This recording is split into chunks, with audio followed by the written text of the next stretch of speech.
Florent Renaud est avec nous pour le Journal des Sports. Bonsoir Florent. Bonsoir Aude.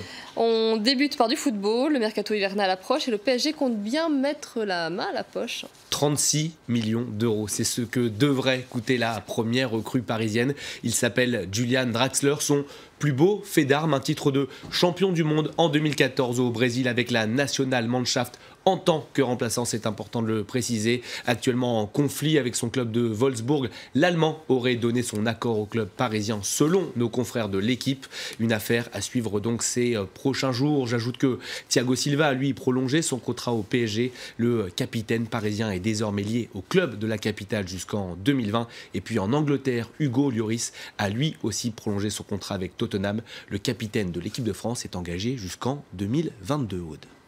Direction à présent l'Afrique et l'Ouganda où l'équipe nationale de football s'apprête à disputer sa première Coupe d'Afrique des Nations depuis 1978. C'est évidemment un événement attendu par tout un peuple. Vous l'avez dit, l'Ouganda va retrouver la plus prestigieuse des compétitions africaines, la CAN, 39 ans après sa dernière participation.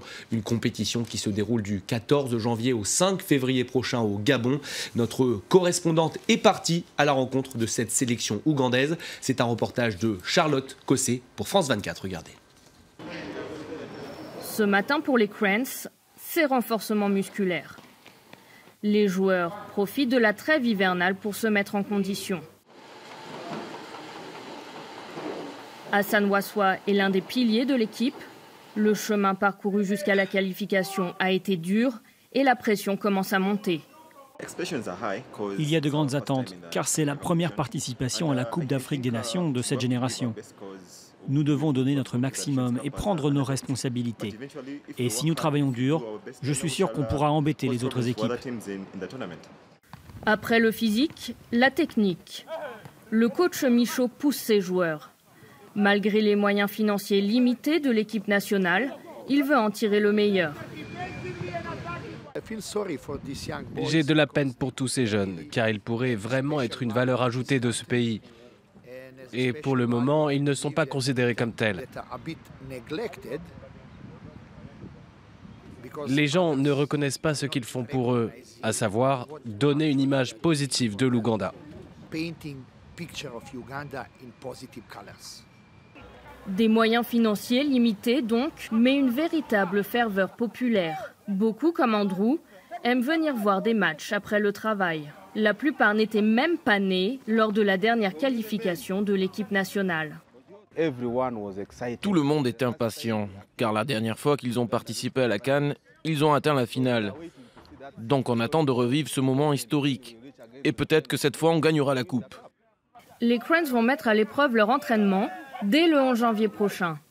Au programme, un match amical contre la Côte d'Ivoire, championne d'Afrique en titre.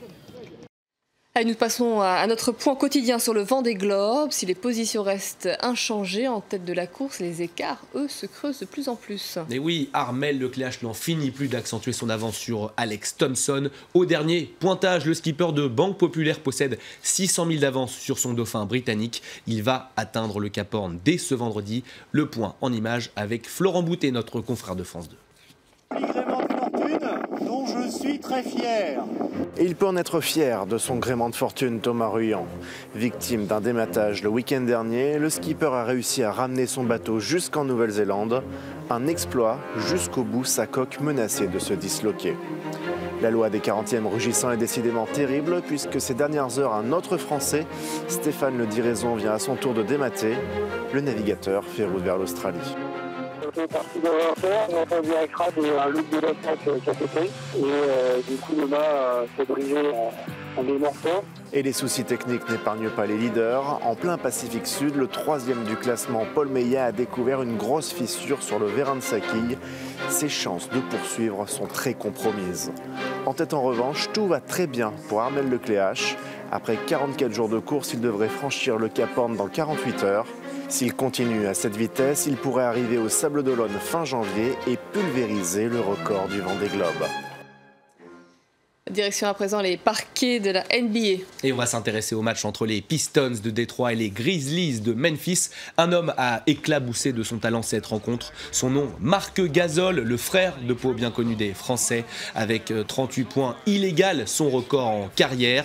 Zach Randolph, son coéquipier, termine lui à 5 points et 5 rebonds. Victoire finale des Grizzlies, 98-86. Détroit est 11e à l'Est. Memphis est lui 5e de la conférence Ouest. On va attendre le panier de Marc Gasol. Voilà pour ce panier. Dans les autres matchs de la nuit, succès de Cleveland sur le parquet de Milwaukee. Toutes les autres équipes ont gagné à domicile, que ce soit Minnesota, Washington, Oklahoma City, Houston plutôt, Sacramento ou encore Dallas. Voilà pour cette page sport, Aude. Ils ont des noms qui me font voyager. Moi, j'adore vous entendre parler de NBA. Exactement. Merci beaucoup, Florent, pour ce journal des sports.